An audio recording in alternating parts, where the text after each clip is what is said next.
நம்மளே நான் வெயிலினுடைய இன்னொரு கவிதையும் உங்களோடு பகிர்ந்து கொள்ள விரும்புகிறேன். எப்படி இந்த வரிகளை எல்லாம் வாசித்து விட்டு இந்த வரிகளோடு புழங்கி விட்டு ராத்திரி போய் படுத்து தூங்குவது என்று எனக்கு தெரியவில்லை. ஒரு கவிதை உங்களை அவ்வளவு டிஸ்டர்ப் பண்ணுமா என்றால் பண்ணும். அவ்வளவு உத்தரத்தில் எழுதப்பட்ட வரிகளாக இந்த வரிகளை நான் பார்க்கிறேன். 13 அற்புத விளக்குகள் என்று வெயில் தலைப்பிட்டிருக்கிறார். எங்கள் வீட்டில் 2 விளக்குகள் இருக்கின்றன என்று அந்த கவிதை ஆரம்பிக்கிறது. எங்கள் வீட்டில் 2 விளக்குகள் இருக்கின்றன. ஒன்று அப்பா தற்கொலை செய்து கொள்ள வாங்கிய பூச்சு மருந்து பாட்டிலால் ஆனது. அவரை சாத்தி வைத்திருந்த அதே மாடத்தில் தான் இக்கணம் அது நின்று எரிகிறது. சர்க்கார் உடுப்பில் வந்தவர்கள் வைக்கோல் நிறத்தில் இருந்த வயல் பத்திரத்தை பிடுங்கி போனார்கள். வண்டி சக்கர மை அழிவதற்கு முன் பெருவிரலை பெருநாய்க்கு கடிக்க கொடுத்தார் அப்பா. இல்லாத வெள்ளாமைக்கு பூச்சு மருந்து வாங்கி 4 விரல்களால் ஏந்தி குடித்தார். ஒரு விரல் இல்லை. இல்லாத வெள்ளாமைக்கு பூச்சு மருந்து வாங்கி 4 விரல்களால் ஏந்தி குடித்தார்.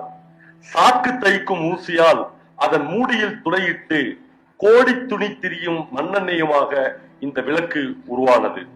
இதன் வெளிச்சத்தில் தான் நான் உயிரெழுத்துக்களையும் மெய்யெழுத்துக்களையும் படித்தேன் என்று அவன் தன்னுடைய பால்ய காலத்தை நினைவு கூறுகிறான். இந்த விளக்கின் வெளிச்சத்தில் தான் நான் மெய்யெழுத்துக்களையும் உயிரெழுத்துக்களையும் படித்தேன்.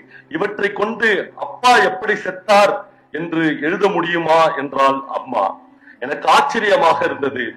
எலே ராசா, இதுக்குள்ளதாயா உன் தலையெழுத்து இருக்கிறது என்றால் எனக்கு சிரிப்பாக வந்தது.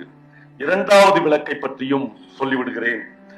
இது முதலும் கடைசியுமாக அம்மா குடித்த பிராந்தி பாட்டிலால் ஆனது. அடுப்புக்கு அருகே அதன் நிரந்தர இடம். அம்மா தேம்பி தேம்பி அழுது கொண்டிருந்தாள். நானும் சேர்ந்து கொண்டேன். யாரோ காரணம் கேட்டார்கள். அவள் ஒரு வார்த்தையும் சொல்லவில்லை. அரை தூக்கத்தில் அவளாக புலம்பிக் கொண்டிருந்தாள். என் சேலப்பூவையெல்லாம் ராத்திரியில வித்துப்புட்ட, மொப்பம் கடனுக்குத்தான் சாவ செத்துப்புட்ட, உடுத்தாலும் அம்மனா, உசுரா இருந்தாலும் நான் பொணந்தான். இரும்பல் மருந்துகளை கொண்டு நுரையீரலோடும் மூச்சு குழலோடும் அன்றாடம் அம்மா மல்லு கட்டுகிறார். இந்த வருடம் மட்டும் 11 பாட்டல்கள். எங்கள் ஊர் பக்கம் நீங்கள் வந்தால் பார்க்கலாம். கிழக்கு தெரு குடிசைகளின் விளக்கு திரிகளில் பிரகாசித்துக் கொண்டிருப்பவை அம்மாவின் பிராயத்து காலத்து கண்கள். அதில்தான் எவ்வளவு ஒளி என்று இந்த கவிதையை முடிக்கிறார். நம்மளே அப்பா பூச்சி மருந்து வாங்கி சாப்பிட்ட பாட்டிலில் ஒரு விளக்கு எரிகிறது. அம்மா பிராந்தி பாட்டிலில் இன்னொரு விளக்கு எரிகிறது. இந்த படிமத்தை ஒரு கவிஞன் நம்மை மூச்சு விட விடாமல் நம்மை உறைந்து போக செய்கிறான். ஒரு நல்ல படைப்பு அப்படி எப்பொழுதுமே செய்யும் என்று நான் நம்புகிறேன்.